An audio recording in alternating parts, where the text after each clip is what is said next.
পার্থক্যের জায়গাটা হলো, যদি হিউম্যান রাইটস কমিশন আইন বলি, আগের আইনে হিউম্যান রাইটস কমিশনের টাইম ফ্রেম যেটা দেওয়া ছিল, ওয়াইড টাইম ফ্রেম দেওয়া ছিল, আমরা প্রত্যেকটা স্তরে টাইম ফ্রেমটা রেখে দিয়েছি। দ্বিতীয়ত, হিউম্যান রাইটস কমিশনের নতুন লট যেটা, এখানে আমরা একটা রিভিউয়ের বিধান রেখেছি। সবাই আমরা মানুষ, হিউম্যান রাইটস কমিশন একটা সিদ্ধান্ত দিয়ে দিলে দ্যাট উইল বি চূড়ান্ত, তাদেরকে আরেকটা রিভিউ করার জন্য সুযোগ রেখেছি আইনে।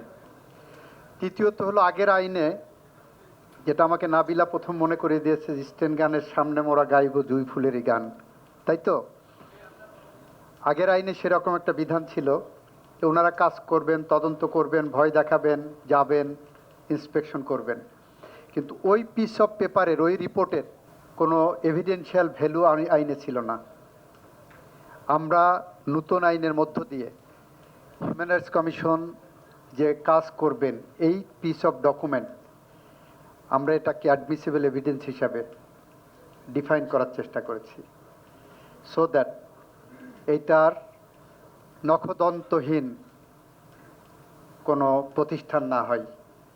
এটা যাতে, রিপোর্টটা যাতে আদালতে গ্রহণ করেন এবং আদালত সেটার বেসিসে তার ট্রায়াল প্রসেসটাকে আরও সমৃদ্ধ করেন, সেইটাই আমাদের এখানে মূল পার্থক্যের জায়গাটা তৈরি করেছে।